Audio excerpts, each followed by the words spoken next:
this is it. This is the ninth inning for Woodstock. This is going to be one of our final few updates on Woodstock. We think, unless something categorically amazing occurs, and they actually go ahead and get this thing approved, but they have to go ahead of the Town of Vernon board, and they're making their one last plea here. And what's different about this update is that we actually are hearing from the Woodstock guys, which is a nice improvement, because for the most part, we've heard from Michael Lang, we've heard from Greg Peck, but to a very, very limited amount, a very, very limited amount. And if we've heard anything from them, it's really been through statements in print, and we've never actually had them on the record via video or audio, which I'm going to share for you guys right now. So, you'll kind of get, and the reason why that's important, and again, nothing against print, but the reason why that's important is, you can see somebody's demeanor, you can hear their inflection. There's a lot that's telling from actually being able to see the people, and that's important. So let's get into it. The first clip here, and by the way, this is all courtesy of the Poughkeepsie Journal, who have done a phenomenal job of reporting this entire time. A lot of our discussions on Woodstock have come from the hard work and the reporting of the Poughkeepsie Journal. It seems as though the guys over at Woodstock, especially Michael Lang, have, they've trusted the Poughkeepsie Journal to tell their story, and they've just done a really good job. First question for Michael Lang and Greg Peck. What do they want the town of Vernon to know ahead of this big decision on whether or not they'll approve their permits? I mean, what we want them to know is that it's going to be a very good thing for the community and for all the people who attended. I think we'd also like them to know everything about our application will conform to codes. The application itself will be thorough and complete. And then as we go through the process, we'll work with the town, listen to the town, and make ourselves available to address any concerns that both the planning board and the people may have. So Michael Lang, the first one to speak, he's all like, "Oh, it'll be great." And then Greg Peck, who you can obviously tell is the more responsible one, sort of trying to fill in and do that rah-rah, like, we're going to have our permits fully in and all this and that. I mean, there's been a lot of weird reporting back and forth of people, somebody says, well, they didn't have their permits. And then, Woodstock firing back. Of course we had our permit. Like, which one is it? So a lot of back and forth and a lot of confusion that will hopefully all get solved. Good question on the part of the Poughkeepsie Journal on how did we get here, and it's a quick and simple answer from Michael Lang. We unfortunately chose the wrong partner to begin with. Him referring to, obviously, Dentsu, who pulled out and canceled the festival when, according to Michael Lang, they had absolutely no right to. John Barry was the one asking the questions, and I'm going to leave his question in over the next couple of clips here. And we'll start with this question of, because I want you to sort of hear how it actually went down instead of just chopping this whole thing up, this quick interview at the town board meeting. But the question that John asks here to start things off is, how do you get the town of Vernon comfy when we're a month away and there's all these loose ends? Well, there aren't loose ends as it pertains to the production. As I'm sure you're familiar with production stages, lighting, sound, things like that, usually are loaded in 2 weeks ahead of time. We're not a camping festival, so we're not developing campgrounds. This facility doesn't require roads and infrastructure, so it's kind of made to order for that in that regard. So all the things that we'd have to do at maybe another venue are really not necessary here.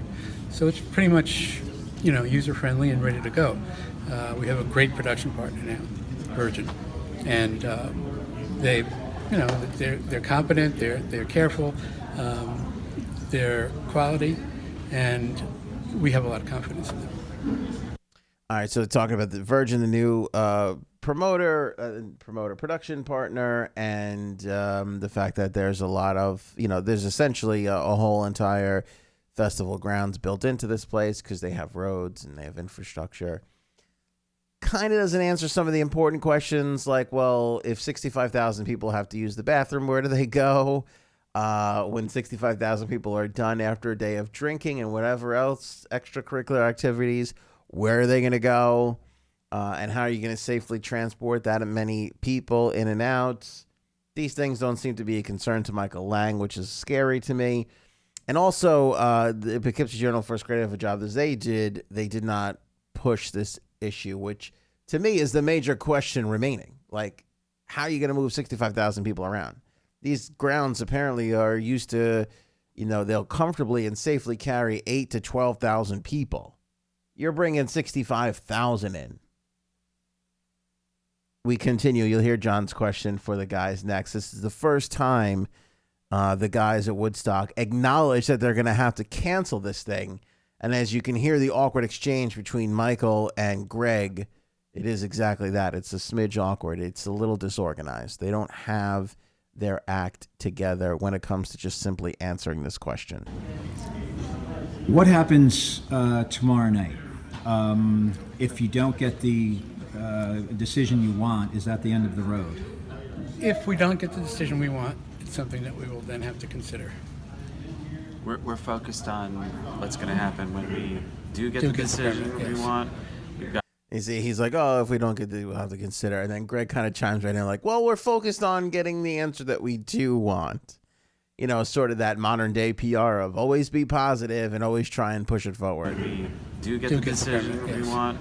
We've got a tremendous amount of work that we've been preparing for. And, the minute we get that permit tomorrow night, it's going to be sort of an explosion of events that... we're half full now. If it turns out we're half empty tomorrow, we'll deal with it then. So you're not even entertaining the fact. You're just... Where does your confidence and faith come from day one through everything? Whenever I've spoken to someone from Woodstock 50, it's confidence, confidence, confidence. Delusion. I think the answer, I don't know what they're going to say here, but the answer should be flat out utter delusion. Similar to the way that people think they're going to storm Area 51 and get some answers. That's that little part of the brain. That's where our confidence comes from, John. We're committed. Complete and utter delusion. It's making this happen. It's that simple. No other option, no other way to proceed other than to be confident, determined. But here's where I'll let this play out. This will be the last clip. And you may be with me on the delusion thing. They really believe that they can do it. They really, really do. Say what you will about the underdogs. Say what you will about stupidity. Hey, sometimes if we've learned anything from the 1980 U.S. men's Olympic hockey team, sometimes the craziest thing, they can make it happen. I don't know. I don't know if I see her behind the bench of the Woodstock guys here. I just don't know if I see that. But they believe it can happen, and they say something that I thought was really interesting. We've been through this before, and you persist. And if you persist hard enough and well enough, then you get rewarded by having accomplished something. One of the Woodstock 50 statements in response to something recently talked about political forces at work. What was meant by that? I think there was a comment about politics, in the area that were complicating things. And I think it was just the fact that this was so fast, done so fast, and was not something these people are used to dealing with politically. And so it just took a while for them to settle. They go on to say, I thought I had the clip racked up, but I don't. They go on to say that they believe that this will be a bright spot in the story of this festival. And that goes along with the underdog thing. Like they believe that when they're sitting there having a beer as Jay-Z takes the stage, they'll be able to go back and tell this story for a second time now of how in 69 they said they couldn't get it done and look at the results, and how in 2019 they said it couldn't get done and look at the result. They really legitimately believe this in their head. We will find out tomorrow night.